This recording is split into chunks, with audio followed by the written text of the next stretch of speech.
This week, we have one of those shows that we watched just because we wanted to watch it. And afterwards, we thought, this is a fun one. This would be good for the show one day. Yeah. Yeah. So we put it in the queue. We did. And then we got to it eventually. Finally got to it. It's that's the speed at which we get to everything that's on our list. Eventually. Well, I mean, it's a big list. It is a big list. And, trying to decipher through everything. And sometimes it's a mood thing. Yeah. We try to break it up. We don't want 6 solid straight months of horror films. That kind of, we'll watch 6 straight months worth of horror films. Yeah. But, this is all movies and we want to, keep it balanced. We want to give love to all movies. Yeah. Plus we want to talk to people. Isn't this a horror though? This one? Yeah. Yes.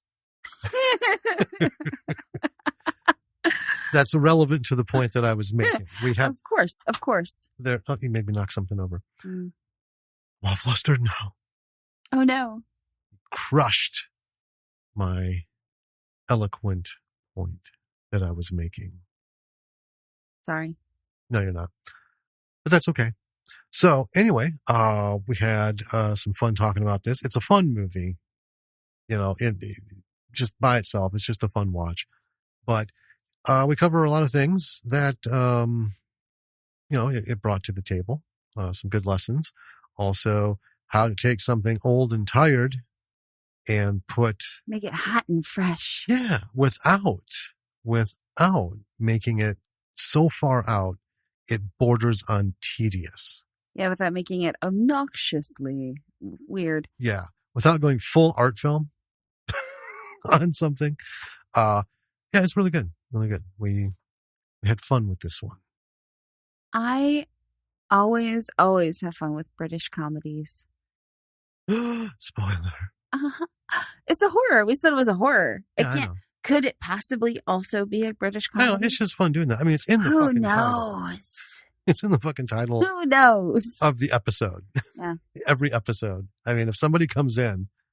I love how we pretend like it's a secret until we reveal the title of the movie. Well, and that's how it's going to be forever. That's what I'm saying. If somebody comes in, they're like, good God, I didn't see that coming. Oh my gosh. Dude, man. Okay. We do know some people like that, though. I'm like that. No, you're far more observant than some of these chowderheads out there. I don't know about that, but okay. Okay. Well, should we roll into this bad boy and do some talking? Let's do it. All right.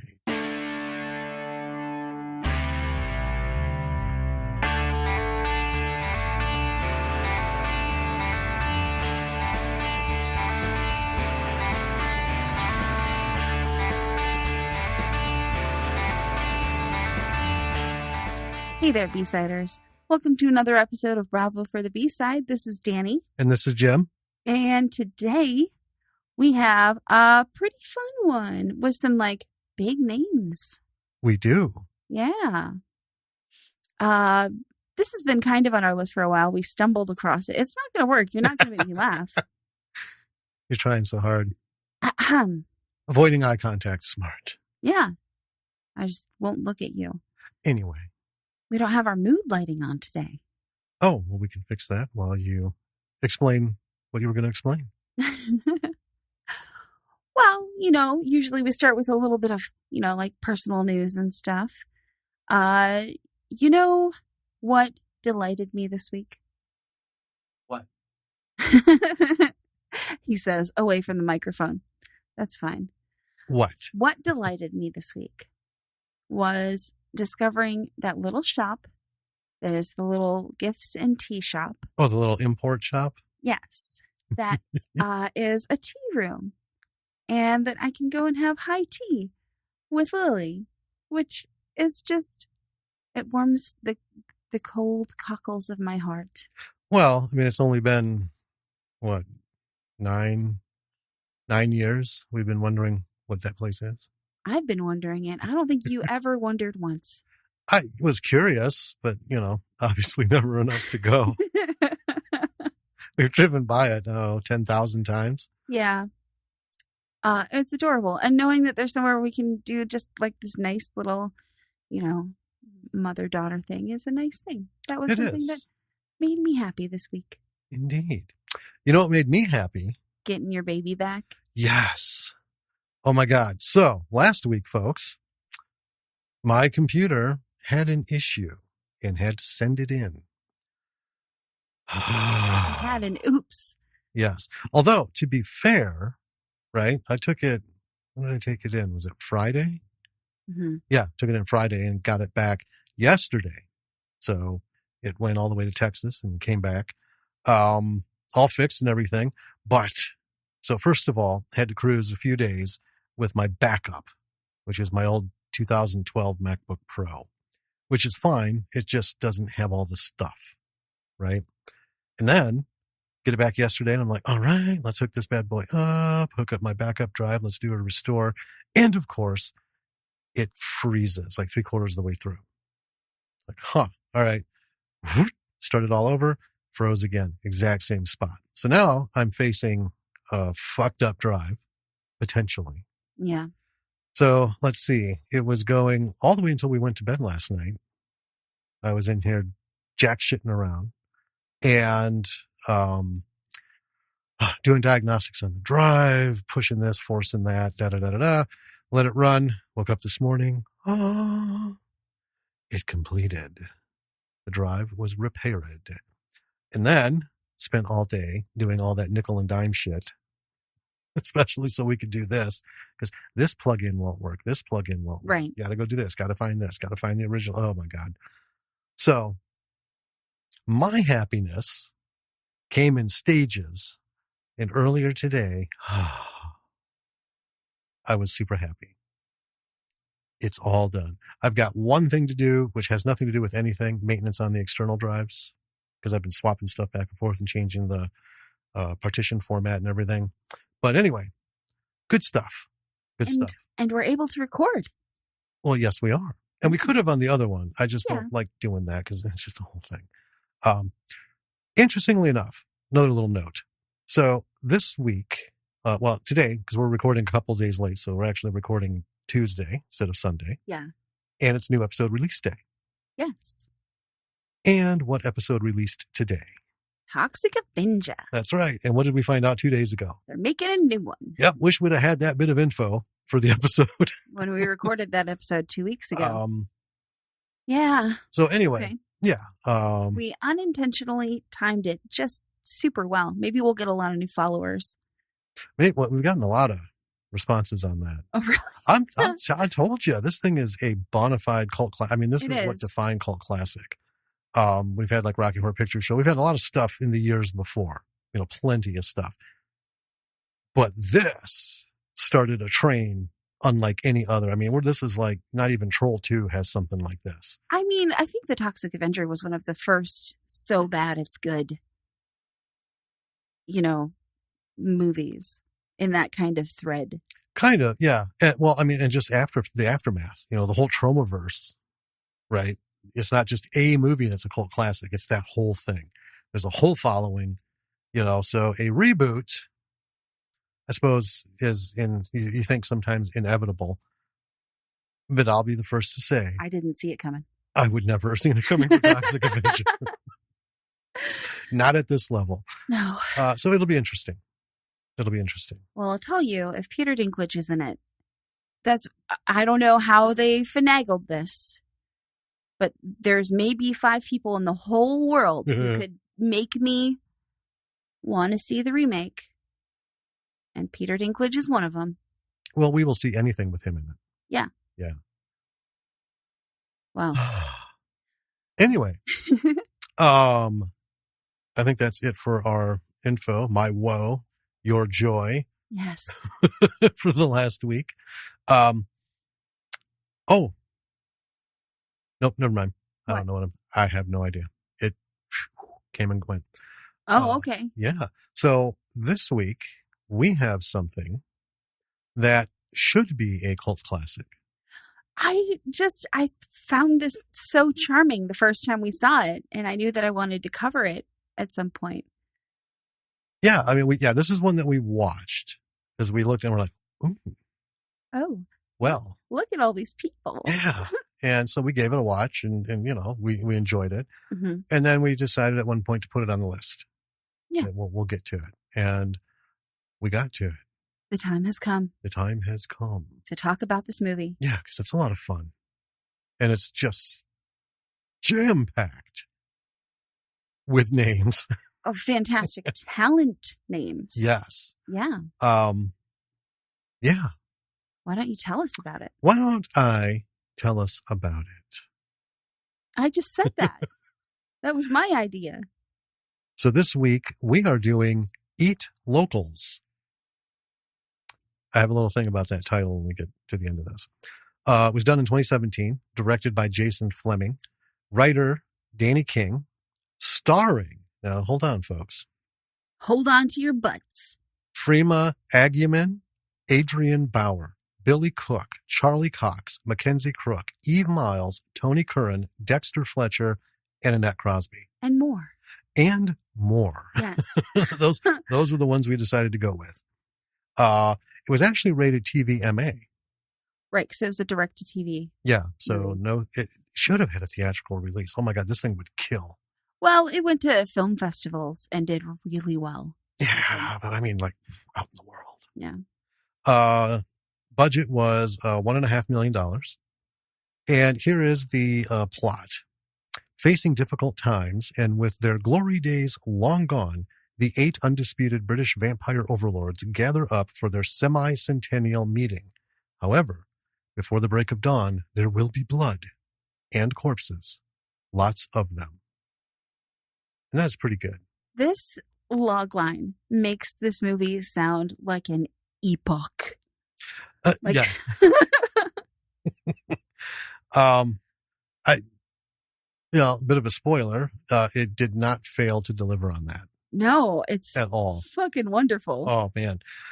So there's some notes on this bad boy. Some facts. Yeah, Freema Agyeman, Tony Curran, Eve Miles, and Annette Crosby all appeared on Doctor Who. Yes. Yeah. And Eve, she appeared on Doctor Who, and then she went on to do Torchwood. Yeah. As a completely different character, as they are wont to do on Doctor Who. There are plenty of people who starred in an episode or guest starred. Yeah. As one thing or another, and then showed up much later as something completely different. Well, that's the really interesting thing about the cast of this movie is I got the sense that they all kind of run in each other's circles because there are also other crew reunions as part of this movie. Mm-hmm. The whole crew of Lock, Stock was back in. Actually, Jason Statham, who was in Lock, Stock, served as an AD on this movie. Nice. And also the crew of Stardust. So these are all people who have worked together before. They all have really good chemistry. They obviously have lots of fun together. Which is, I love when this happens. Yeah. When people act in these little circles. And curiously enough, it happens more over in the UK than here because they have such a smaller circle. I mean, everybody is on BBC for one thing or another. Oh, yeah. Right. And then they meet one another. And yes, they have like Acorn and, Studio 4. Sky. And all yeah. But it's such a small entertainment. It's very different than our Hollywood structure. So it's not uncommon to see people working together. I mean, we look at things like Black Books. Yeah. Right. And, we're like, oh, and then they're over here and then they're over here and then they're over here. It's wonderful. I love because you can see it and smell it like right through the screen that there's a lot going on here, Yes. And I don't think it's just having fun. I think it also has to do with like a level of trust. You work with someone often enough, where you can go and where they'll pick you up. You know what I mean? It's like a trust fall. That's absolutely true. It's why you find in a lot of films, like a lot of films will have repeat casts between them and repeat crew between them because a team kind of builds up a crew and then you know and trust those people, and you want to work with them in everything that you do. Yes. You know, that's Well, why you find like the Whedon gang, right? yeah. Yes. uh, you know, a lot of repeating actors and crew members and writers, and you know, you have the Absolutely. Raimi gang, Yeah. right? It's it. What was I going to say? I was going to say it also goes to like the director. Absolutely. So like you know when Whedon comes up with something, he's got a go-to list of people, right? Now that is saying lately, who knows anymore? Because there's been Well, I don't know who's willing to work with. I don't know who's willing to work with. I honestly can't keep score anymore. I don't know who's good or who's bad in Hollywood anymore. I don't know who's fucked up 50 years ago and getting called out for it, who fucked up yesterday and is getting called out for it. It's it gets to a point where it's wearing. You know what I mean? It's like following the worst soap opera It really is. that ever there was. Yeah. What is it? Ellie Kemper? The whole thing with she growing up was part of some like white supremacist thing in Texas. Surprise, right? As a kid and as a teen, I mean, you just yeah. Glenn Close grew up in a cult. Right. If what they did back then is not who they are now, you need to just back the fuck off. Right. With all this. I know this is a huge aside here, but it just is, enough. Anyone listening who has anything to do with a blog or anything, shit throwing to make headlines, just stop. I think we've had enough, unless somebody has actually done something now. Right? Yeah. Then just leave it be. Leave it be. Well, yeah. It doesn't matter if somebody's parents were neo-Nazis. Are they a neo-Nazi? Are they doing anything? Have they done anything so horrible in the past that we can't look beyond it? Right? Anyway. Yeah. I will end my commentary there. Well, I think there is a perception that comes so people who are not celebrities, I would say the public, the general public, fair, feels that celebrities owe them all the details of their personal lives and everything they've ever done, and everything gets put up for public scrutiny when,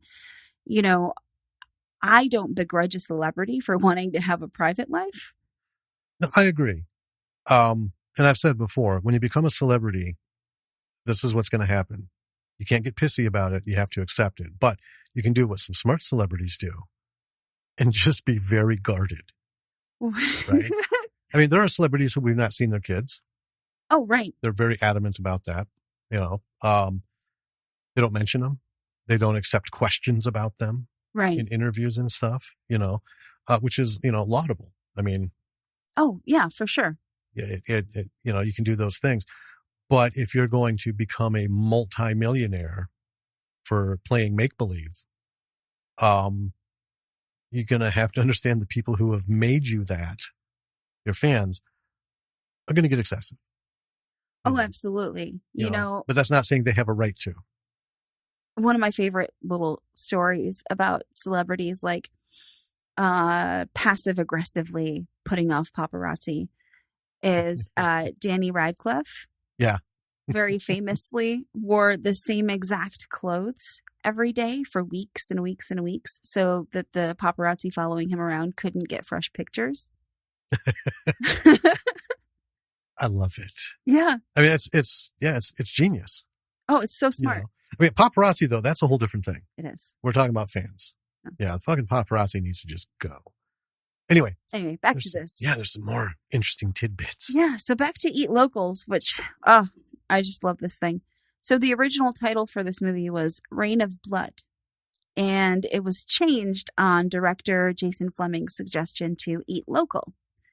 The original movie poster designer added a splash of blood that looked vaguely like the letter S to the end of local, making it locals.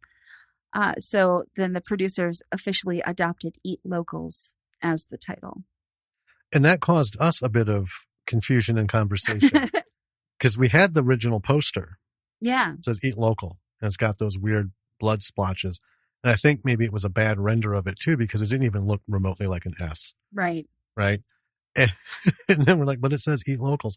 And this is on Amazon Prime, who famously, everyone knows Amazon Video, right? Famously fucks up movie titles, Constantly. the placards that go with them, the graphics, and more often than not, who knows what they can do. I mean, it's like a game. What do we have today when we read the description of a movie? Yeah. You know, it's just all over the place. So, yeah, because we watched this on Amazon Prime, we were like, what is then the title? right? Yeah, how do we label the episode? What do we call it? Yeah. Also, this movie was Jason Flemyng's directorial debut. So, well done. Absolutely.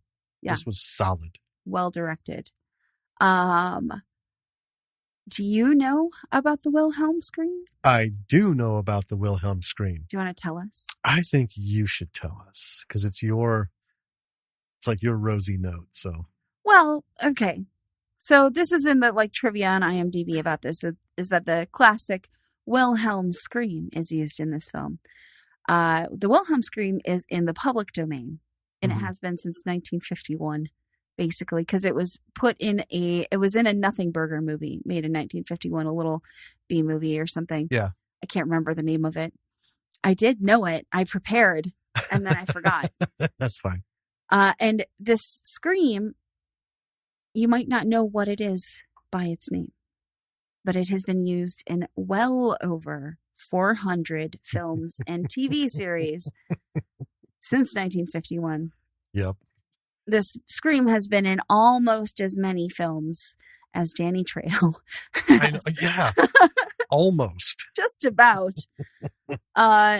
Including your favorite movies. Yeah, Star Wars. Yeah. And I know exactly the scene, and I know the stormtrooper that has had the Wilhelm scream applied to him. Yes. Indiana Jones, same thing. Mm-hmm. Why don't you give us a little taste of Wilhelm screaming? The Wilhelm scream. It is a 1-second sound clip, but you will recognize it because you've heard it before 400 times. That's it, folks. That's the scream. That's it. Now, when you've heard it, they might have applied like an echo to it. Obviously, some depth. Yeah. You know, it has to fit the environment, but that is the scream that's been in so many things. And we've watched movies, and all of a sudden we're like, oh, Wilhelm. Yes. When you're a film nerd, you notice these things. There are other things that are used in lots of movies, too. Oh, yeah. There's so much stuff. But, the Wilhelm scream, for, fans of it out there, here you go. We have it in this. Rocket. All right. So why don't you start telling us about this movie? And let's do some stuff. I can do that. So we start in a farmhouse with a round dining table. It's not big, but there are a lot of chairs around it. And a man enters. He drops a newspaper on the table and he sits. Then a little while later, an old woman enters and she settles in. And then wordlessly, like no one is saying anything to anyone. Right. This is it's a nice, long, silent setup. A young woman enters and sits near the window. The old lady pulls out her knitting and starts knitting. 3 more guys enter. And one of them sets this back scratcher looking thing on the table. Yeah. Maybe it's just because I've had a bug bite on my back that's been real itchy. I called it I think I called it a wand of some kind. Yeah. A large wand looking thing. I love that you identified it as a back scratcher. It looks like a back scratcher. Well, yeah, I'm not going to argue. And everyone is silent. It's like they're all waiting. And then there's a noise, and it's the little grandfather clock has started whining. And then we see an armed man sprinting through the woods. And he hides behind a tree for a moment, and then he's sprinting again. And he's talking on the radio, and they're counting. and he hears a noise, but it's just a fox. And then we're at a train station. So we're kind of going through all these like different setup-y things. There's a young guy in a man bun who is waiting outside the train station. He's got a duffel bag and he pulls a beer out of his duffel bag. Yeah. And starts drinking it. And then suddenly there's two kids sitting next to him and they start giving each other a little bit of shit. So back to the woods guy, and he's surveying a farmhouse. And he sees a one-armed man. Oh, no, he sees one-armed man. What? No, it's not a one-armed man. No. That'd be cool. No, he sees an armed guy patrolling outside, and the guy's got sunglasses on. Mm-hmm. And as he walks around, we see that it's our farmhouse with the round table. So inside, they seem to be discussing business. This is the guy, the old woman, the men, and they're like talking millions and territories and feeding. And the first time I watched this movie, I didn't read the description. But they're just talking about like how people in the world and feeding and their different territories. And it's just a little like it's insidery, shop talky kind of stuff. So back at the bus stop, the kids are giving shit to the guy, and he tells the kids that he's an orphan, and they sucker him into giving them a quid. And a car pulls up, and he gives this beer to the kids, which I thought was great after realizing that they suckered him. Mm-hmm. And he gets in the car, and it's a woman with dark lipstick, and they take off. So then back at the farmhouse, they're discussing setting their own quotas and something about a council. Mm-hmm. And one of them, Peter, thinks that they should be feeding more because, like, there's a bunch more people now in the world. And there's some argument just because there are more people doesn't mean they can feed more. Like, people are tracked better now. You can't just, kill people willy-nilly. Right. 150 years ago, you could make 1,000 people randomly across the countryside go missing and almost no one would hear about it. Right. Except those directly involved. Right. One person goes missing today and the whole fucking world sees it on Twitter. Yes. So it makes it a little rougher. Yes. Yeah, that's pretty good. So they actually, in this conversation, they touch on a couple of hot button political issues. A little Brexit is in there. So this is, and we kind of end this little conversation with Peter saying that he's not racist. He'll kill anyone. Right. And then we get a quick shot of Woods guy. Not much there.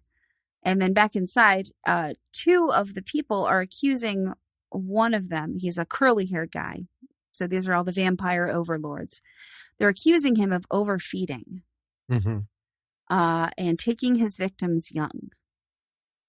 And he is trying to get support from Peter, right? Mm-hmm. Who's been talking. And one of them throws down the newspaper article that's got some news about young boys missing. And Peter is like, no, I don't have your back on this, dude. I'm not your friend in this. Right. Yeah. Yeah. Sorry, my man. So they all corner the curly-haired guy, and then the sunglasses guard who was outside comes in and shoots him, which was just to immobilize him. Mm-hmm. And then they stake him. Right. And the whole thing, I just want to jump back on that a little bit. I love that there's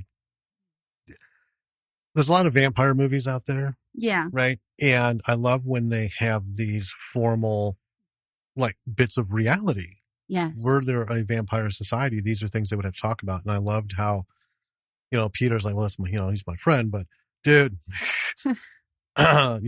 taking kids, getting in the headlines draws attention. Yeah. That can kill us, expose us and then kill us. Friendship doesn't go that far. Well, and I think, for Peter, it was also specifically about it being young boys, young children, because he was like, well, that's what, yeah. So, I mean, yeah, young kids. Yeah. They're not, that's against the rules. And it has the ramifications of that becomes a bigger news article. Someone who goes missing who's 35, 1 or 2 days, and then nobody gives a shit anymore, right? Except for the people directly involved. Kids, that shit was like, putting something on the internet. It's forever. Right. We have rules in our society, and these rules are designed to protect us. Yeah. You can't just go breaking the rules. Control yourself, man. Yeah.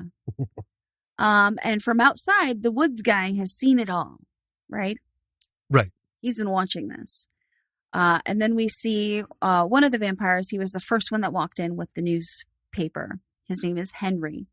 He is opening a door in the farmhouse and like dumping the dead vampire's dusty clothes pile down some stairs to what we can only assume is the basement. Right. And he shuts the door. Yeah. Just quick. Gets rid of them. So, and I love that too. Yes. The whole thing about vampires, they're united in what they are for survival, but they just mostly couldn't give a shit about one another. Oh, they're not friends. No. And I love it when they do that in films. It's not this tight, close bond, right? Like, fucking CW shows and stuff. It's like, I could give a shit. We're not friends. We tolerate each other. We're not friends. We understand that it's necessary. Yeah. Well, like when brothers become vampires, right? It all goes away. You become a different being with a different set of priorities. Then we cut to some headlights coming down a dirt road, and we see it's the woman from the train station and train guy. Seems he's meeting up with her for a sexual rendezvous. Woo woo. Yeah. Why not? So they get to the house. Sunglasses meets them. The woman who introduces the train guy as Sebastian. They get out, and Sunglasses goes to park the car. Inside, the old woman and the young woman who are in there, they're cleaning up after the staking. And then Peter says, "Oh no." And when they walk in, yeah. Yeah. The older one says he knows the rules. 1 in or 1 out, 1 in. So the old man introduces himself as the Duke. And then Henry asks if Sebastian is the gypsy boy. The young woman who was helping clean up, her name is Angel, and the old woman is Alice. Sebastian tells them to get gloves, get some bloody gloves after he shakes their hands because they're vampires. Their hands are cold. Yeah. Yeah. So they all sit, and then Sebastian sits, and he falls over in his chair because it's the one with the leg missing that they ripped off to stake the other curly hair guy. He says he'll just wait in the car. Henry stops him and has him sit at the table, and the Duke goes on to say that they have a proposition for him. Says they have always been 8, and Angel says there is a space. Right. So we know what's going to happen. They want to turn Sebastian. Now, out in the woods, we see some, we see some military trucks rolling down a dirt road.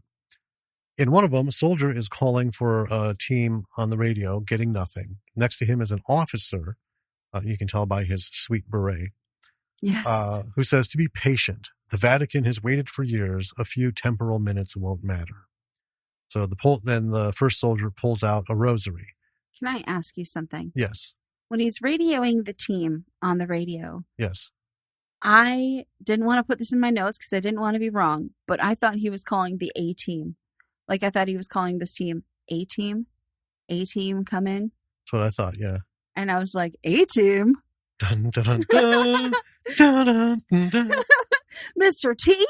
Well, sadly, George Peppard is not in this. No.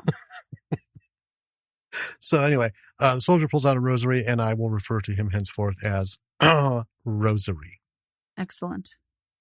So right away, you get the feeling this isn't your normal paramilitary Black Ops group. This is something a bit different. So back in the house, they are trying to delicately make their offer. Sebastian is just not catching on. Peter says the boy is an idiot. Alice loses her cool and shows her vampire face. And Sebastian thinks she's a zombie.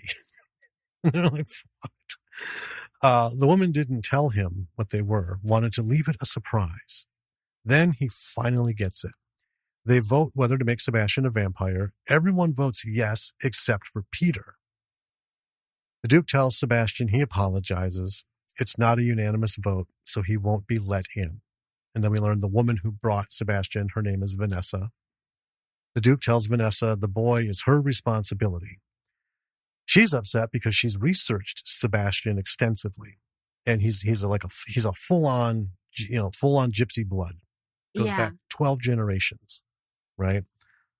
So apparently everyone thought it'd be a good idea to let him in. Sure. Except for Peter. So she goes to him and tells him to close his eyes, and he tries to lie to her. She calls him out. He starts to rummage through stuff, ends up with a poker and a fireplace scoop. Yes. To defend himself. He makes the sign of the cross with them, and Peter just laughs. Like a full belly laugh. Yeah, he just like, oh my God. He gives Vanessa a terrible slam on the face, which cuts her, and then of course it heals up right after he runs out. So outside, the soldier is watching the house still. He's joined by the officer from the truck. Says there's been a lot of screaming, and he asks where the backup is, and all of a sudden a dozen soldiers just pop up out of it's great, as close as 3 feet from him. Whoosh! They just erupt from the fauna. Yes, or the flora. Fauna. They erupt from the deer. Yes. Oh man! So inside, Sebastian has locked himself in a room. I love this. He runs and tries to jump through a large window and just bounces off of it. Yes. It recoils back onto the floor. Vanessa breaks a hole through the door, trying to get to him. Sebastian opens the window and leaps out. The soldiers see him and then say he's not their target. And then we cut back to Sebastian. He's knocked to the ground by sunglasses. He offers to fight him, which is sort of sad. That's cute. And we got back to the soldiers, and they're using thermal scopes, and they can see sunglasses is cold and Sebastian is warm. So they know something's up. Then Peter shows up behind Sebastian, knocks him out. He then notices movement in the woods. He in sunglasses, whose name is Chen. Yes. And I can't remember. Do I call him? I think I end up calling him Chen. Yeah. Oh, sunglasses. They go have a look. And I love this part. It's these little details in vampire films that make a world of difference. So there's this reflective light in their eyes, like any woodland animal that can see in the dark. You get that reflector, like owl's eyes or wolf's eyes. Yeah, I was going to say it's like wolf eyes. Yeah. Yeah, but it's not all the time. Right. Right. It's like they're using like Superman in his X-ray vision. Right. They're vampire vision, and then you see their eyes, and then that. I just thought that was awesome because it's done an awful lot. It is really cool. And it's a little thing, and it just makes a huge difference in the buy-in. Well, and the feel, and the tone of the film. Yeah. So back inside, they have Sebastian in a chair, and he's tied up. And the angel pours vase water over him. Yeah. And she grabs his head, and she's about to snap his neck. And Vanessa, almost a little panicked. Right. Because she doesn't want Sebastian to die. She's put a lot of fucking effort into this guy. Yes.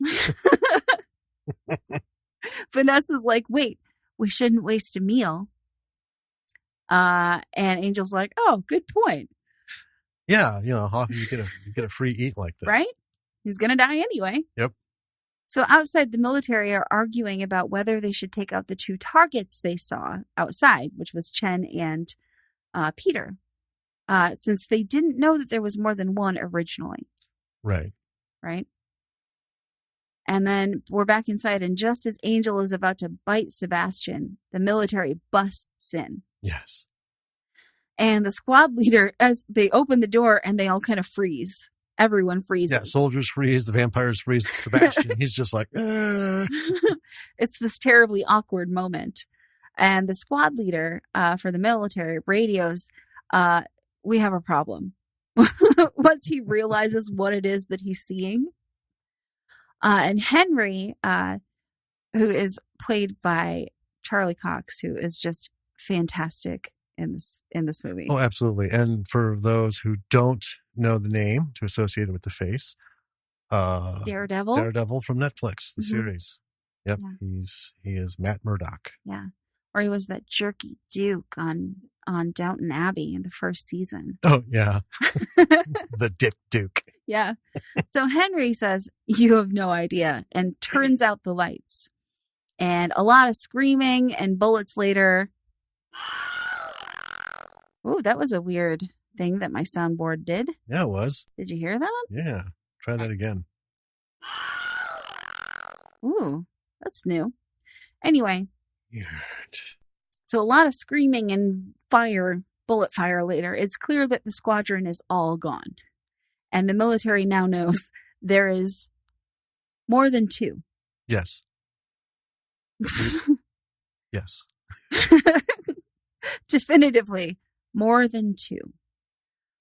So in the fray inside, the Duke has been staked, but it's like enough that they're able to kind of do this weird little kind of goodbye with him. Yeah, which, it's not a sticking point, but No. again, vampire, it's like, I know, Vampire Diaries did this a lot. Yeah. Just miss the heart or just graze the heart, don't move it. Got to be very careful. It's right. It's like, so how much wood into how much of the heart is like the do it, and then you have like Angel, where a number 2 pencil could, if you can chest stab enough, it's instantaneous. Yeah. Right. So anyway, yeah, it was like mostly there, but it is what it is. The Duke's dead now. Yeah. And the Peter asks who gets his territory. Peter, just right away. So who gets his territory? And they all just kind of stare at him. And he's like, too soon? And the Duke, it seemed, was kind of like the leader-ish. He was the patriarch of this group, in a sense. I think clearly the oldest, not right, just in human years, because he was the oldest, but like not necessarily in charge, but the one that they all kind of deferred to. Right, he'd been around a lot longer. Yeah, knew more versed in the council and all that stuff. So outside, the military has set up a camera or a timer of something. They set this thing up in the fence and they keep referencing it, but I don't fully know what it is.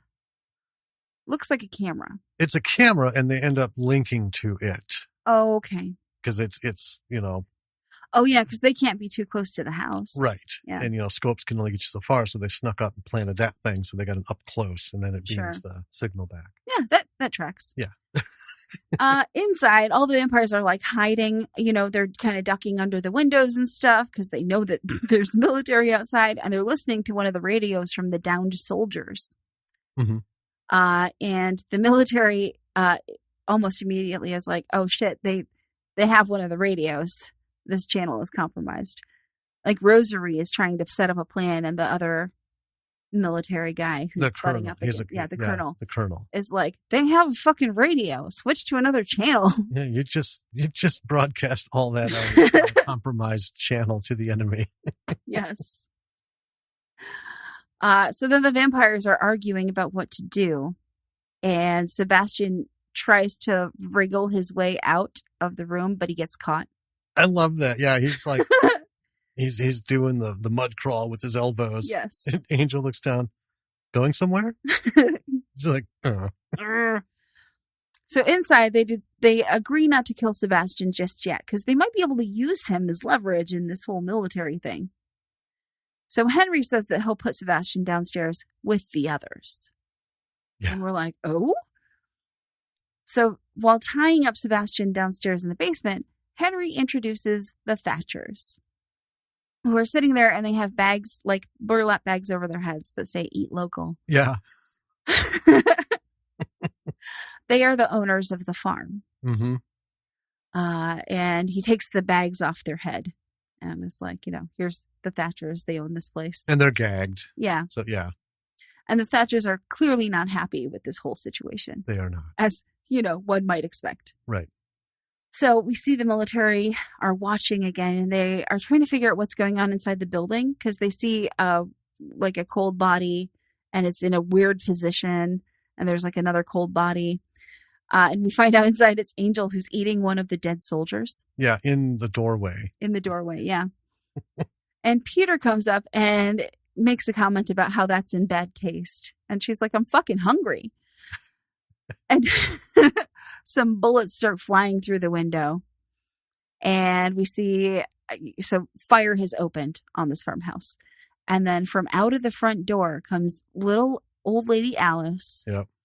With a huge fucking machine gun.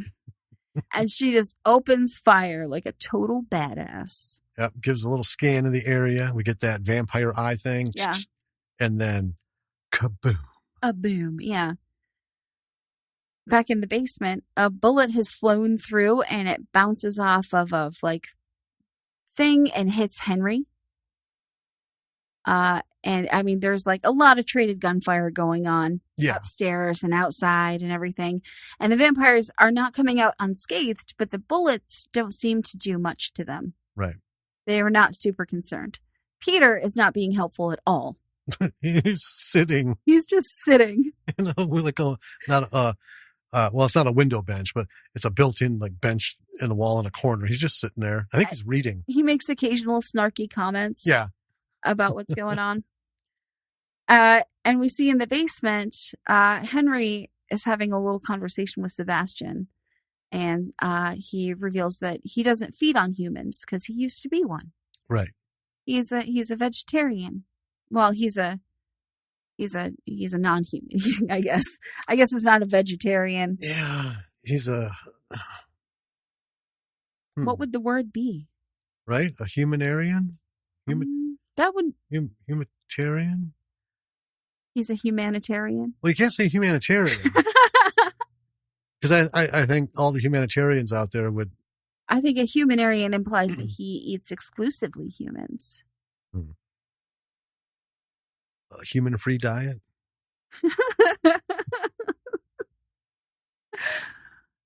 Sure. But the bullet, and he's digging this bullet out of himself. And I noticed, and I'm sure you noticed as well, the bullet that hit him is not, he's not healing as quickly as the other vampires do. Right. Henry pays a price for his diet. Yes. Outside, the Colonel is looking at a business card, and it's like a blue and white. It's like a beauty card or like a science-y card. Yeah, it has it has a company name on it. I can't remember if it says cosmetics. I can't remember. I think it says cosmetics. But it seems that he has some ulterior motive for what his being out here. And he asks the rosary guy if they could take just one out alive, a sample for science. And the rosary is like, no. They're abominations. Yeah. We're going to kill them all. And the Colonel's like, well, no, I'm in charge now. Yeah. And he has staged a coup to take command from Rosary, and successfully so. Yeah. So, well, just and to make it clear, so Rosary is actually some sort of militant arm of the Vatican. Yes. And he's supposed to have ultimate power. The Colonel and his guys are some, rent-a-cop. Yeah, they're grunts. Military thing, right? They're not actually in service. They're like the A-team. Right. They're mercenaries for hire. Yeah. So it looks like the soldiers kind of are closing in on the house. Angel is watching them get closer. And the vampire group is trying to decide what to do. And they make a plan to distract, like everyone go out at once. So at least one of us can get away and then circle back around and butcher all these military guys. Right. The old standby. Right. Run away. Well, starburst all at once. Go different directions. I mean, it's not a terrible plan, Well, it isn't, not when you're surrounded like that, right? And one thing we do notice is when they do get shot, like in a lot of movies, vampires, when they get shot, doesn't do anything to them, right? They're like Superman. Right. These, in this particular movie, I mean, the physics of a bullet impacting flesh and bone, vampire or otherwise. It's an ouchie. It's an out, and it can screw them up, and it can slow them down a bit. Well, yeah. And so if you got enough bullets coming on you, they can get in over you, and boom, that could be it. So I mean, they're not the invincible vampires that we've gotten Right. as of late. Right. And they were quick to realize, and I like that, if they're smart, they'd be like, oh shit. Yeah. Can't do this. And they're on a time limit as well. I mean, they can't stay there until sunrise. They have to get out before sunrise. Well, right. And as we saw, the basement has windows, Mm-hmm. High up, but still, where are you going to go? Yeah. And that's kind of the military's plan, or it seems to be, is to just wait them out, Mm-hmm. So down in the basement, Sebastian is wiggling out of his bonds in the chair. That whole routine is awesome. It's not very graceful, but it is effective. It is. And the Thatchers are asking him to help them out. So he unties the woman, and she immediately makes a break for it and ends up getting stuck in the little hatch to get out. It's like a weird little basement door. No, that was the window. Oh, she's trying to get out the window. Yeah, those basement and Right. it's hard. She's a slightly rotund woman. Right. But, and here's the thing. And they're little windows. Watching this, I don't know what made me think of it, but there are people who don't know what those basement windows, that there ever were basement windows, or what the word basement window is. Right. Most new homes don't have them that I've seen for the longest, many, many years, they don't do that anymore. Yeah. But it used to be in a basement, you would have, I don't know, what would that be? Maybe 12 by 30, 12 by 24 little windows that would be just outside. They're just above the ground. Mm-hmm. And down in the basement, when you're inside, they're like, you have to put your arms up to reach them. Yeah. Kind of thing. The idea being it gives a little bit of light into the basement, and also it is an easy way to pump water out of the basement should water get in. Well, and it was also a big thing because that's where the furnaces and stuff were. It was a point of egress for fire departments and, get things in and out. But in these old, like UK homes and stuff, these farm homes, they could be substantially bigger. Right. Just not big as a rotund farm woman in this case. And Sebastian is trying to help her out by going underneath and pushing up to try and push her out. And she gets shot at because the military sees someone trying to come out of the house and they start shooting. Sebastian eventually pops her out the window, and the soldiers realize that she's a human, not a vampire. So they stop shooting, but she's trying to escape, and she does this hilarious zigzag pattern across the yard. I thought that was awesome. What is she doing? Avoiding our bullets, I would imagine, was the response. Right. So they're like, well, give her some motivation. So they start shooting at her feet. Yeah. For fun. And she eventually makes it to the military camp. Then the soldiers take her into the woods, give her a blanket and something warm to drink. The colonel starts talking to her, getting information, trying to get information from the inside. Right. What's going on? How many are there? What's. Yeah. Back in the basement, Sebastian is having trouble untying the farmer, and he opens the refrigerator down there to get a knife. Well, because the farmer is like, there's a knife over there, right over there, over there. Yeah. Right there. And as he opens the door, we see inside of it are body parts, heads, organs, all kinds of stuff. It takes Sebastian a second. Right. And then he looks at the farmer, and the farmer just looks at him. It's like, what? They were here when we moved in. Sure. So back in the woods, They're done talking with the wife. She wants to leave, and then all of a sudden they start acting really odd. And she says she has to go to a tree to pee, and then the colonel follows her, and they go into the dark. Back inside, Sebastian will not let the farmer loose. And you can't blame him. Right. So they hear a gunshot. And then outside, we see the colonel coming out of the shadows alone. Says she could have been in league with them. One of the soldiers doesn't care at all for what happened. And it's the same one that we saw in the beginning. He's the first soldier we saw Right. who was watching before all these other people showed up. But he's not excited that they just killed a civilian. Right. So clearly we're seeing that where this colonel stands in all this horse shit. Inside the basement, the farmer is saying that his wife was nuts. So he's trying to lay all this shit in the refrigerator on her. Uh-huh.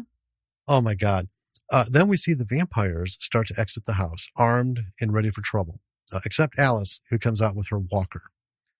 Back in the basement, a bullet ricochets around, and the firefight is on. Everyone's, Peter finds a motorcycle in the barn and comes crashing out of it, rolls through the soldiers. Sniper, shoots the bike, and it goes down. Peter's on the run. We're back in the basement. The farmer's yelling for Sebastian to do something. Sebastian takes a bucket. Yeah, metal bucket. Puts it on the farmer's head. The farmer said, "That's not helping at all." All of a sudden, you see a big dent in the bucket and you hear the ricochet. Ping! And the farmer says, "Okay, I guess it did do something." So outside, the soldiers enter the barn. And then Chen strikes. He rips through all of them. And then another one outside kills him with a crossbow. It's a pretty sweet.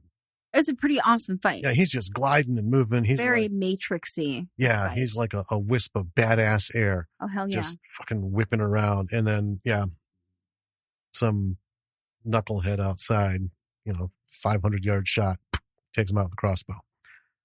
As soon as that happens, Vanessa kills the crossbow shooter. Mm-hmm. And then she lurks around and decides to duck into a coop inside the barn.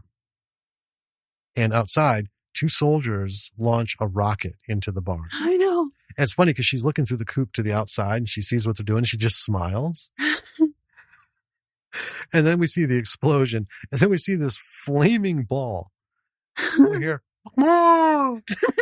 So this flaming chicken arcs across the entire screen, high in the sky. I loved it. Yes. And then we have Henry and Angel are in the basement with Sebastian and the farmer now. Henry says, if anyone can do it, Alice can. Outside, soldiers are aiming at a building corner. And then out comes Alice with her walker. And they start asking if she's okay. She says she can't hear very well. And then goes on about how they did terrible things to her inside. The soldier goes up to her. Now, there's someone who's saying, stay away from her. There's always that one soldier. Stay away from her. Yeah. Get back. Don't get so close to her. And everyone's. Annette Crosby is the cutest old woman. Oh, she is. And everyone's universally disagreeing with her. And she's just, or disagreeing with, or ignoring the guy. Right. And she's just playing it up. It's wonderful. So she suddenly stabs him in the throat. That walker is actually comprised of hidden blades. Yeah, like 2 cane, like yeah, cane and she blades. just like right on each side of the throat. And then we cut back to Rosary and the colonel. Rosary says they only have 2 squads left. And then we see they have Vanessa. Yes. So they did catch her after the flaming chicken. And then we cut back to the soldiers and Alice. She's gone. Oh, Alice. And we see her broken walker and a soldier throwing dust. So she's been staked. Back in the house, Peter has joined the group in the living room. Sebastian asks why they don't just try talking to the soldiers. And Angel says they want to exterminate us. And Sebastian says, well, the soldiers are probably thinking the same thing about you. And everyone gets this like, look on their face. Yeah. And then Peter says he's over 2,000 years old, goes on about the wars and stuff that he's fought. I fought with Alexander the Great. Right, and this and that and that and this. And Sebastian says, well, that's all well and good, yeah. But what have you done lately? Which also gives them pause. Yeah, which I love that when it's used correctly. Yes. And that was used correctly. It's like, okay, so yeah, you were Genghis Khan at one point, but now you're, flipping burgers. Right. What are you doing now? So anyway, then they hear some screams from outside. And we see outside the military is questioning Vanessa, and she's changed to 2 posts. The colonel tells them not to harm her in any way, but he also says to stay away from her. Yeah, stay away from her, and don't harm her. Right. Right. He wants to keep her. So Vanessa is antagonizing Rosary, Mm-hmm. Who I learned is LaRousse, but we'll just keep calling him Rosary. Yeah, I think at this point in the game, it's just kind of silly. Yeah. And he is not doing what the colonel said, right? He still somehow feels like he's kind of in charge, even though he isn't at all. And he takes a UV light and he's like running it over her face and her hands and stuff. Mm-hmm. And as he runs it over her face, it's this kind of cool effect where you can see like wrinkles almost. You can see like the face beneath the face. Yeah, it's that whole thing of we've seen where vampires. My favorite one that they did this in was, oh, come on. It just happens every time. Shit. Wow. All you're thinking about. Anyway, that. well, where we see the vampire as, sexy and chiseled and all this.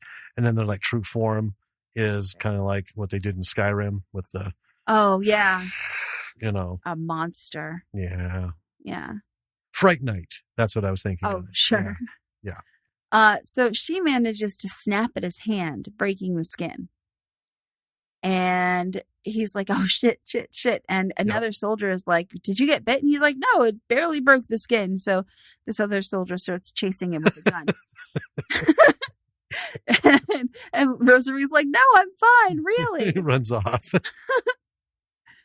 So out from the farmhouse comes Henry and Sebastian with a bag over his head. So Henry's walking Sebastian with a bag over his head. And they're walking up the hill to talk to the colonel. And Henry is trying to negotiate an honorable withdrawal.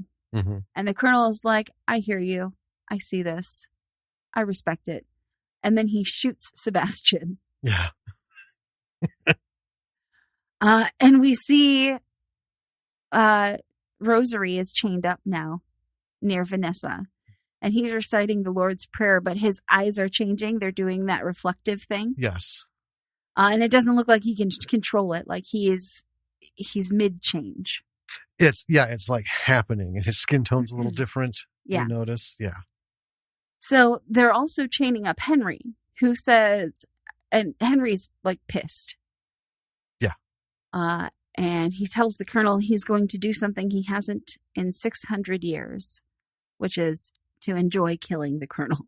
Mm-hmm. Meanwhile, in the woods, the soldiers are disappearing. Something is taking them out from behind. Mm-hmm. And they can't hold the ridge. And they're messaging, they're, radioing to the colonel, who's like, what the fuck is going on out there? All he gets are screams and, and then silence from each radio. Right. So he rushes off. And we discovered that Peter was pretending to be Sebastian. He was dressed in Sebastian's clothes with like a shitload of hot water bottles to hide his cold body signature. Yes. So they know how the military has been, figuring out who they are and where they are. Inside, Sebastian has been hiding in a freezer. So he gets out. We see the colonel kill Rosary outside. Mm-hmm. And Vanessa tells Henry that it's time for him to go now. And he knows what she is, Yeah. about to do. He's not happy about it. And Vanessa suddenly disappears into dust. Did she get staked and I missed it? Because it seemed like she just suddenly It wasn't. decided to die. Well, remember she did that Oh, yeah. thing, which the first time we saw it, it caught me by surprise. And then afterwards, took a little while. And I remember that's it's a very little used part of vampire mythology, is a vampire is in control of what they are, right? They are a power. They're not a being. It's a power. Like, they always say it's an evil spirit kind of thing. They can like channel, because they're already dead. They can channel what is in them. And, in D&D, it's like a retributive strike. Maybe she absorbed some of that, like rocket launcher that they launched at the coop and held it in. And Henry is pissed now. Inside, we see Sebastian, who has found Peter's suit. Yeah. And then we see in the woods, the first soldier that we saw, the one who's not cool with them killing humans and stuff. And he comes across Sebastian there in Peter's suit. And they kind of have this little bit of a standoff. And Sebastian's like, how about I didn't see you, you didn't see me. We're like ships in the night. It's awesome. It's a very British thing they do in a lot of shows. They're like looking at each other. What? And they're like, what do we do now? Right. And then we cut back to Henry, who is talking to the colonel, and the colonel is sharpening a stake. Yeah. And Henry is telling the colonel to just end it. Yeah. So we cut back, and we see the farmer running in, or the farmer has gotten out and he's running. He runs into the soldier in the woods. Soldier offers the same deal that he and Sebastian had. Like, same words. Right. The farmer goes on about paying taxes, and then he pulls out a knife and kills the soldier. Well, I love the little joke that he does there. What movie is that from? What did he? He's like, "Oh, you think that's a knife?" Oh, Crocodile Dundee. Yes. Yeah. Call that a knife? You call that a knife? Yeah. This is a knife. Oh man. So then Sebastian has found one of the military trucks. Gets in and is looking for the keys. Angel lands on the roof. Sebastian says to let him go. Angel says she needs a ride. She can't drive in daylight. So they make a deal. They take off. Peter is talking to Henry. He asks Henry if he can have the Duke's territory. Henry says yes, if it makes him happy. And then we see the colonel crawling away. Right? Right. So he's just as the colonel was going to kill Henry, Peter came up and didn't kill him. Right. But put him, put him down a bit. Henry says to give him a minute and then walks after the colonel. Right. So then the sun is starting to come up. Peter and Henry chase after the army truck. Sebastian stops. Angel tells Sebastian he can still join them. Peter says he withdraws his objection. Sebastian says he'll think about it. And he seems genuine. He's like, let me think. Like, can I think about it? Right. Well, I mean, he's got all the cards. If he was going to, fuck him over, all he had to do is just like walk away because the sun's coming up. He's their ride. Yeah. So the three vampires get into the back of the truck and Sebastian drives off. Now it's daylight. Well, the sun's coming up, and it's dawn. Right. But the sun hasn't actually broke the horizon. Then we see the colonel tied to the poles. And he's shifting too. Yeah. Like, yeah. Well, there are women show up, 3 women in nurses' clothing, which is weird. Very strange. Yes. And one of them stabs him in the neck with a needle. And then we see he's a vampire.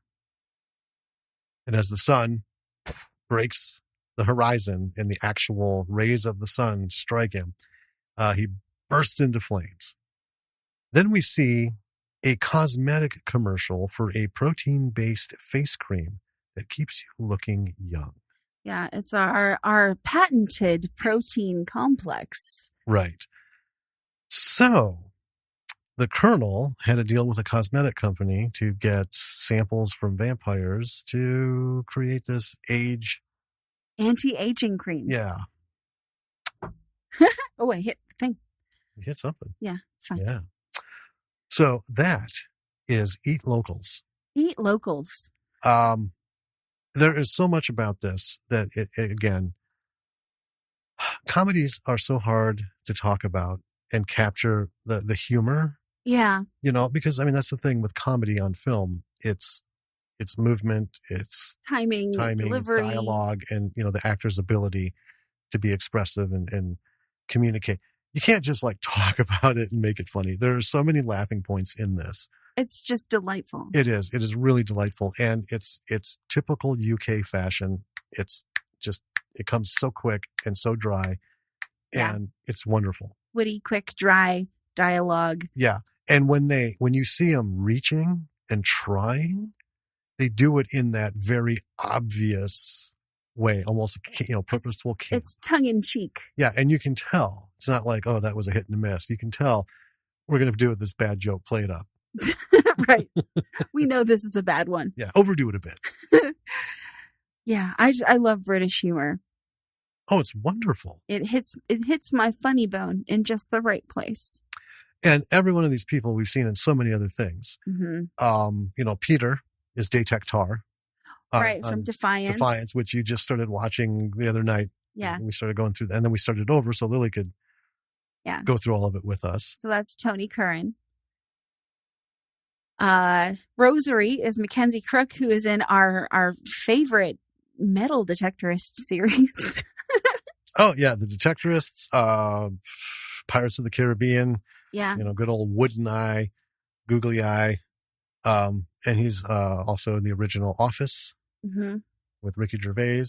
He plays the Dwight character. Right. Or the character Dwight was fashioned after. I should say it that way. You should say it that way because, they were first. It was first. He was Dwight before Dwight. Yeah. When they had that thing on towards the end when Office was winding down and they were looking for new managers and stuff, and they had Ricky Gervais show up. Yes. I love first when they had Michael run into him in an elevator, and then later, that was way before, and then later in the episode he interviewed for that job as, Yeah. I was kind of hoping at one point Mackenzie Crook would come in and have some sort of face off with Dwight over because Dwight has all these weird fucking people. Oh, I know. But that would have been fun. It would have been fun. It would have been fun. So yeah, everything about this movie flows. Absolutely. I think it has a lot to do with a good director for his debut. Mm-hmm. I think a lot of it has to do with the professional familiarity of these people, these actors. Yeah, who've all worked with each other before. Yep, and there's personal familiarity. Yeah, within a lot of them. You can't buy that shit. You can't manufacture it. You can't force it. No, it's not something you can write for. It's not something you can plan for, right? Unless you're one of these people, right? Yeah. But listeners, unless you're best friends with at least 3 of these folks, right? You just can't write a script and go to somebody and say, oh, yeah, so I want Mackenzie Crook and, I want all these people. And Tony Curran and stuff. And then if we could get Eve Miles to pop in for the last 5 minutes, that would be awesome. Because that's how it's written. They're going to be like, so you got another script? I don't even want to read this because that's not going to happen. Yeah. And I love Eve Miles and everything too. She's so regal. Yeah. Well, she was also in Broadchurch. Yeah. She guested in that yes. as the dirty secret. Oh, yeah. Yeah. We still haven't seen the last season of that. It hasn't fucking landed here yet. No. Anyway. So Wilhelm scream aside, everything about this thing is great. Jason Flemyng, fantastic debut. And I was trying to shut my laptop and I bumped the mic. I see. And then you just went for it. I I did. saw you gingerly, and then you're just like, ah! Bug it. I already hit it. Yeah, man. Bad radio. It's good. Bad radio. I'm good radio. You know what? I'm going to get posters or screenshots from all the first season Doctor Who, the reboot with Bad Wolf, and I'm gonna airbrush out Wolf. I'm gonna put in radio. Oh God. I'm gonna put him up here in the office. Bad radio. Bad radio. Anyway, it's a deep pull. the direction, even. And here's the thing: I don't think a lot of directors get a credit for this. I mean, it's not something people talk about. When people talk about directors, they always talk about their vision and how they, do this and that and that and this. Well, that's great. But you know what? Their vision is only so much. It's the fucking art department and everybody else who makes everything come together. The set builders, the, light, all that stuff. But yeah, someone has to come up with a visual to work with. But one thing they don't get a lot of credit for is wrangling the actors. I mean, we hear about it in you only hear about that like with bad directors. An actor doesn't get to go on set and then just run, right? The director tells them where to go, where to put their fucking hand, when to pick the thing up. This is what I need you to do. And it's the actor's job to do all that shit, make it look natural, and, bring the character to life through all these movements. That's why a script is all about dialogue, but you have the action lines so that you can specifically note what a character has to be doing. It's in the script. Right? If you're not doing this, then this next fucking line doesn't even work. There's a reason we have all that. With all these people, we were talking about the magic cauldron of talent and familiarity and comfortable, all these things that meld. It's like any orchestra. You can have world-class musicians, but without a conductor, they're not going to sound as good. Yeah. Right? Someone has to set the beat. Someone has to keep them moving in a way that, through the scene. So I think all this great talent works because they've worked together, but I think Jason Flemyng clearly has a way of getting the actors, to do what needs to be done. Yeah. So I think that's where my kudos would be. And the lesson from that is if beginning directors don't buy into those stories, be dictatorial. You're the storyteller. All right. They're performers. Huge difference. Okay. Here's your mark. I need you to move from here to here. I need you to be here when you say your line.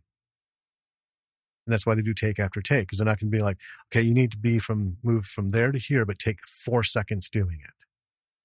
Because you can't do all that and count. Right. So they're going to be like, okay, good. Cut. Another take. Cut, and then you're gonna get it eventually, right? They get the shot with the timing and stuff. Wrangle your people, respect their talent, but you do have to tell them what to do. You're the puppet master. Let them do their thing. Can I talk technical? Technical? Talk to me about technical. Let me talk technically to you. Yeah. Most of this movie takes place at night. In fact, all of this movie takes place at night, except the last, minute. Right.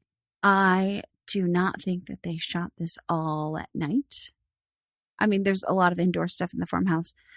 But this, if it was done day for night, is one of the best day for night, technically done, movies of this caliber that I've seen.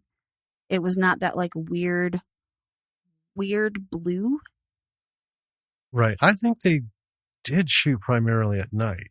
I don't know. I think maybe they did day for night because this is a $1.5 million budget movie. It's like, if you're doing night shoots, that's a lot of money that you could save by doing day for night. I don't know. We'll have to dig into it. Maybe we'll never know. Either way, it was done well. It was done well. Mm-hmm.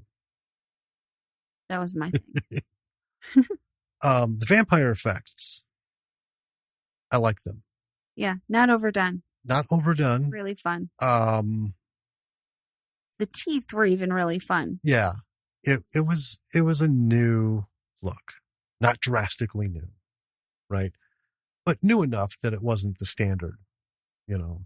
And I kind of like the teeth thing because I like the more savage vampire. They're scary teeth. Yeah, Yeah. this is. I'm not gonna. Yeah, this They're isn't. not sexy vampire teeth. No, they don't have two fucking canines that they just dip in and drain you like they're two tiny hypodermic needles, right?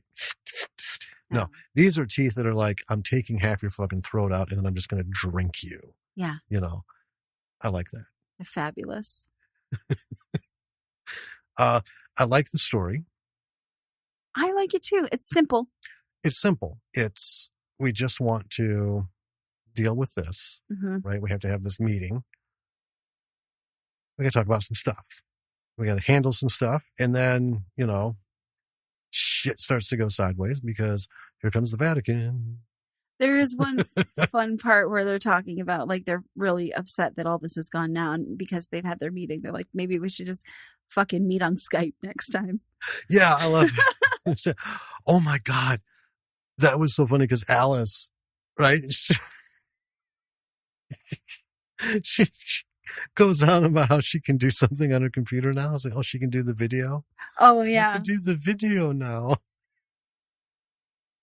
What's really funny, though, is Sebastian discovers that they're vampires because he's freaking out and he looks in the mirror and they're all gone and they're all like vanished. Yes. And you can see the knitting that Alice is doing just kind of like floating. Yeah. And hobbling in the air.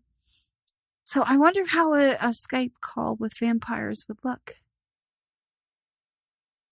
That has been an issue. Would they appear on camera or is it just mirrors? Well, see, that's just it. Is it a reflection thing? Because we have like Angel. They had like a few things about that, you know. But I once read a thing that the reason that mirrors became part of the vampire mythos is because the back of mirrors was silvered. Right. Right? Not in the same way that we, kind of do, is like silvered. And silver was always a part of the lore. Right. It's less so now. More that's more like werewolfy now.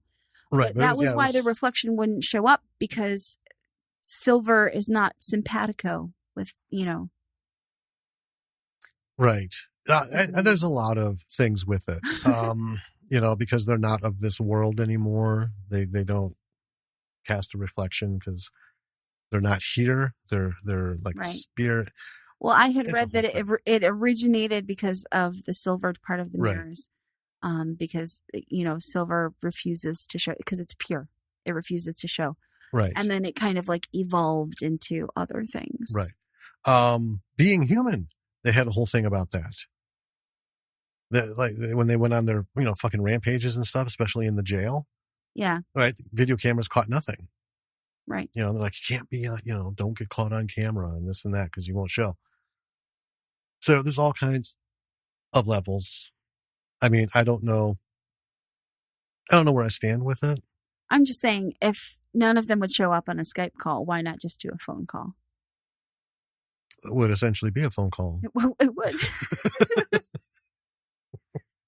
A Skype audio or something.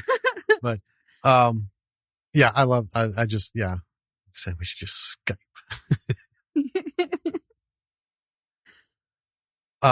So yeah, the simple story of them getting together, mm-hmm. having to do this, military showing up. I like how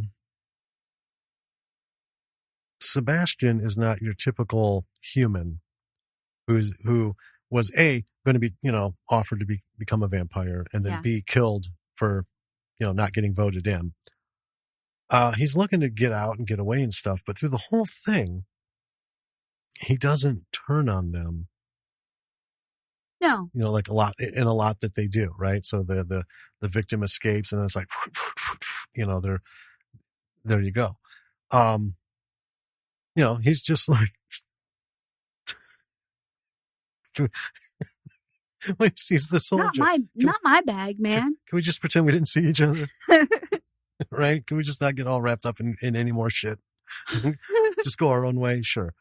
Yeah, when Angel lands on the truck, Mm-hmm. she's like, I can't drive in the daylight. And you get the sense that he realizes she could kill him, Yes. but she's in a spot because she can't drive during the daylight. But he's also not like, woeful over it. Like, No. all right, get in the back. We come this far. Sebastian is a very go with the flow kind of fellow, Yeah. Yeah. I guess I live here now. I guess this is the way things are. But overall, it was a lot of fun, and it didn't bore me. Oh, sure. It's that whole thing of we always talk about The Office, the Halloween party. We've mentioned it before. Stanley's like, how many vampires am I supposed to care about? Yeah. Right, because of Youngblood, and we had, or not Youngblood, True Blood. True Blood. Just all these different things that are going on out there. And it's not saying that it's getting old. It's hard to find a fresh take on it, though. And a fresh take that's not wildly disproportionate to, it's like, this isn't even, why are you calling them vampires? It should be something completely different. There isn't anything that, other than you gave them some weird teeth kind of thing. So this one does a nice job. The pacing is good. The comedy is well timed. And I say that you have to understand British movies, comedies, a little bit different than ours. The pacing's different. The way they deliver comedy is different. So if you're not into it, it's going to be kind of hard to write it. Sure. A lot of little funny bits in our stuff we've written in this fashion. Yeah, our stuff's pretty dry. Yeah, it's either dry or, a quick exchange, Mm-hmm. not a lot of long pauses. And we've seen what happens when you write a script for that. And it's Alice, because the exchanges were supposed to be quick in some places and it just didn't happen. Well, you said it's Alice. I think you should clarify because Alice was the name of a character in this Oh, sorry. movie. Alice Has It Under Control. Right. Our horrifyingly nightmarish short film that is still not done and may never get done. Again, longtime listeners, you know what I'm talking about. Right. New listeners, just go back and listen from the beginning. You'll get it. I don't want to talk about it. Just go back and listen to all 80 something. What are we at now? This is 88. Hot diggity. Which technically it's labeled episode 88, but again, because I didn't know how we were going to do all this, because we had the interview before I had this all squared away in my head. Oh, with Anton. We did the Anton interview as a bonus. So technically this is 89. Oh my gosh. Yeah, we're coming up on, should we do it on episode 99 as our 100th episode, or should we just avoid confusion? Let's just avoid confusion. Leave it at we'll do it 100. It's confusing for me. I'm just going to go with this 88. Okay. So, yeah, 88. Your blueberry water is delicious. Isn't it? Yeah. Yeah. I enjoy it. So, I drink a lot of water. And I also drink a lot of coffee during the day. Trying to cut down on the coffee, trying to cut down on sodas and juices and everything. And, sometimes water just gets, so we've got like Mio, that gets old. So Danny found this wonderful cold infusion by Twinings. And it's blueberry apple, which I love because my favorite juice in the world I've ever had was that one. I have the empty bottle on our kitchen windowsill. Yeah. When I went to Ireland, I brought it back from Ireland. Went to Ireland. I was late at night and I went into one of the little quick shops and had this feel good juice bottle and it was blueberry apple. Oh my God. I was in heaven. If I could have, I'd have bought like a whole suitcase full of it and brought it back. And this is great. Yeah. It's potent though. I enjoy it. I think it's good. Anyway, sorry, that was a little bit of a little tangent. This movie had a lot of little nods to other movies. Yes. I don't want to go through all of them, but I think a No. sharp-eyed film lover would catch. Right. The Crocodile Dundee thing, right? Yeah. It was surprising. And it wasn't overdone. It was just like, boom. And like you said, there's a lot of them. So it's worth a watch. Is referenced. Yes. Yeah. It's worth watching just for that, because I think it's a good example of how to do those little homages to other films in your writing without, in your face. Yes. Kind of thing. And I call it the Disney approach, where the one thing that made The Lion King, the animated one, so huge was so many adults were into that film, right? Because there was enough adult level conversation and humor. It's a great movie. That if the kids don't get it, they don't care. They don't know. They don't know that they've missed something. They're just entertained, right? The lion sleeps tonight. The kid's not going to get what that's all about. But every one of us grown-ups was like, brilliant, Pumbaa's, impression of Taxi Driver. You talking to me? You talking to me? And then, just so many things. Anyway, this movie has a lot of them, and it's fun. It is. It's just really charming. It is. I mean, I guess that's like the big thing. It's across the board. It's well done. There's nothing groundbreaking to talk about other than what I talked about in the beginning. Flemyng directing this massive group of names and doing so well. Oh yeah. But it's just a perfect example of all of the little things that make a difference. It's a fun thing. Everything's done subtly. And that's worth something. Yeah. Not everything has to be over the edge, over the top. Not everything has to be rapid, in your face, all this stuff. It just, watching it for a second time was just as much fun. I know. I'd like to watch it again. And we probably will. It's one of those. That's the thing. When you're a writer, this is what you want to go for. You want to put something on paper that when it's finally produced and put on film, watching it after, seeing it the first time, watching it again and again, even knowing what comes up, having those moments still hit you. Right? Yeah. Like I've seen Defiance, I don't know how many fucking times, but I'm in here fiddling around and you guys are out there watching it and I hear a couple lines. I'm in here like, and then I hear Lily laughing. Yeah. I'm like, oh man, it's great. She's getting it for the first time. It was like my 50th time. It's still funny. Yeah. It's like when I watch Local Hero, there's moments in there that make me laugh. And it's been decades seeing this thing. This has that. All these moments are wonderful. You know what's going to happen, but you still want to see it. Yeah. The joke's coming when you hear it. You're like, yeah. Well, there's a moment in the basement where Sebastian, it's when Henry and Angel have come back down and Sebastian makes mention of Farmer Thatcher's dirty little secret. Yeah. And Henry's like, yeah, we choose our hosts very carefully. Yeah. Oh man. Like, oh yeah, you found out about that, huh?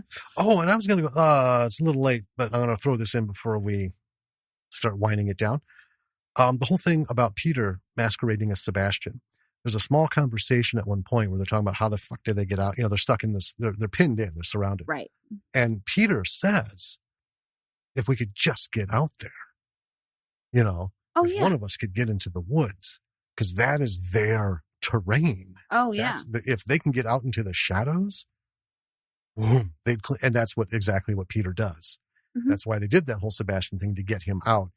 It seems clever, but I just wanted to add, there was meaning to it. That, yes, you're like,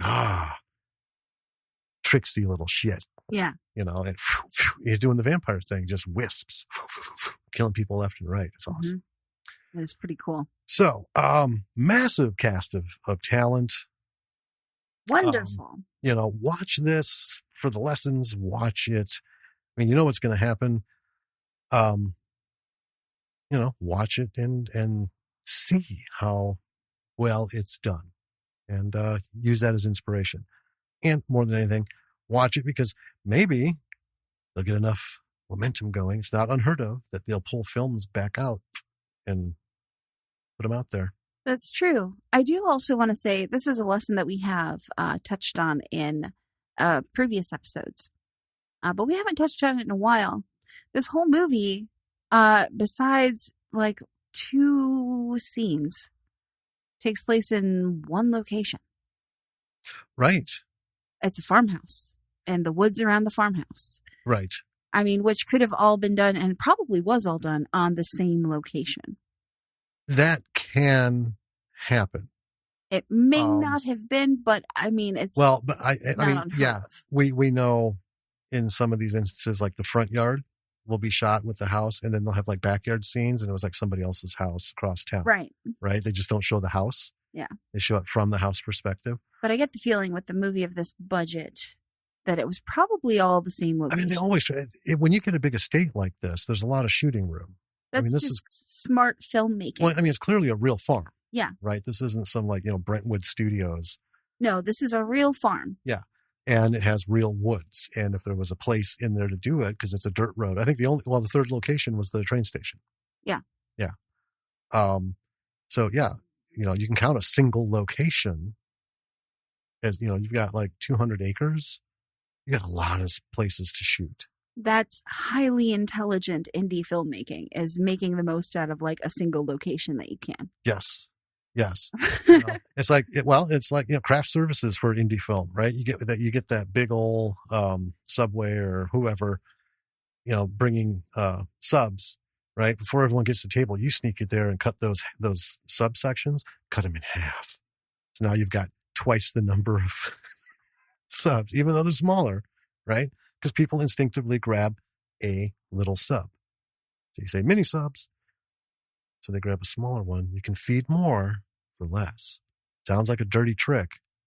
It does sound like a dirty trick. But that's how you make a movie with no money. 0. Or you make your money go further. $1.5 million, that's a fucking big spend in indie film. Oh, yeah, it is. I'm not saying that. Everybody we've talked to is like, I don't know what I would do. Yeah, I think like Cliff Campbell, I don't know what I would do with $1 million. But you have to think $1.5 million, they have all these, fairly big names. Well, and that's the thing too. I don't know that they all got their rate. Right. I mean, a lot of these people are in films like this because they want money for it, right? And that's why we have like, Screen Actors you work Guild. for a living. Well, yeah, we have Screen Actors Guild. They have their version where, an actor gets paid so much, regardless, right? You have to pay them this much, right? But when they're an A-list actor, they can command more. It's like, everybody wants to see me in a movie. I don't want $750 a day. I want $25 million for your movie. Okay. Because he's, that actor is going to be the one who helps bring in hundreds of millions of dollars, hopefully. But anyway, sometimes they do it for cheaper. I mean, Bill Murray has done so many movies and so many things for like next to nothing because he just loves doing that kind of shit. Bill Murray can do whatever the fuck Bill Murray wants to do. Bill Murray doesn't need a paycheck. He's one of the few who've been smart enough to end up where he is in life. Like, I don't need to get paid for anything I do, but I also don't want to work for free. But, it's what allows people to put him in films, like we talked about Lost in Translation. Okay. Sofia Coppola did not have a ton of money. Right. For that. Right. And Bill Murray's salary usually is way more than the budget for this film. So I don't know. It all depends. I can't help think that Mackenzie Crook with Detectorists, right, got all these people to come on with him and do these things for a lot less than they normally would, right? I don't know. Lance plays Lance on Detectorists. Yeah. But Sherlock Holmes, he got more because that was a way bigger production. That was big production. Yeah. I don't know. The mysteries. Anyway, that was my location. it is location. Single location doesn't necessarily mean the living room. Right. But if you can have your entire production take place like on like a farm, say it's an outdoor thing like this, if you can get someone with that much real estate, literally, to sign off, you have interior and exterior. Yeah. Unless there's a compelling reason to do something different, bam, so much money saved. Yeah, that's one location. Well, with that, you should check out our website. It's www.lordsofmisrulproductions.com. And there we have everything you need to get wherever you need, including our new fabulous merch store. Yep. So we got links to the blog, the podcast, the merch store. Still working on those quote shirts. Still working on them. I wanted to. Anyway. You want them to be good. I want them to be good, right? So yeah, those will be coming eventually. Maybe for Christmas, people. Also, links to all of the platforms that we are on, where you can subscribe. Links to our social media. Check them out. Also YouTube, which we have just started putting audio. We're back on YouTube. Yeah, video of the audio. Yeah, they're not actual videos. It's just the audio, but you can listen on YouTube. Yeah, back on there. So just put up Toxie today. Took forever. Oh my God. See, this is why I stopped doing it, because sometimes this shit takes forever. The conversion process was pretty quick because I can just like set it up and walk away. Yeah. And then they email me and I download the file. 2.5 hours waiting because YouTube is like, it's taking longer to process. Please wait. I mean, they're pretty long files, but either way. Not really. And you know what, friends? Whatever platform you're listening on, give us a rating and review. Please. They're important. Yeah. Yes. Also, check out the people we follow and who are following us on social media. They're creatives and film lovers. Yes. They're podcasters, directors, actors, writers, composers, script doctors. Let's not exclude Terry. Yeah. If we could name them all, I would do a pre-recorded thing of us just saying, so-and-so, so-and-so, so-and-so. You know what that reminds me of? What? Remember we watched the number station? Yeah. 7, God. 3. We do a recording like that. Liam Matheson, David, Ryan, Keith. It's just this long monotone. So creepy. And just throw it out there randomly. Yeah. So check all those things out. Also a link to our Patreon page. Check that out. If you like what we're doing. And you want to support us? Become a patron. Because if you become a patron and we hit our goal, all that stuff on the merch site and everything yet to come, you don't even have to buy it. You're going to get some for free. We will send things to you. Yep. Go through the whole thing. I think that is it. That about does it? I think it does. Told them where to go, what to look at, what to buy. And lastly, don't be afraid to reach out to us, folks. Oh, yeah. Email us. If you've done something, you want us to check it out, let us know. Yep. We'd love to talk to you. 2 email addresses on the website. One is for podcast, so anything related to the podcast. If it's not related to the podcast, there's one that just says info. Send it to info@lordsofmisrulproductions.com. Just click on either link. It actually really doesn't matter because, even though they're separate mailboxes, I read them the same. So reach out to us one way or another. Or reach out on social media, whatever. Yeah. We've had a few people do that. Few people do that.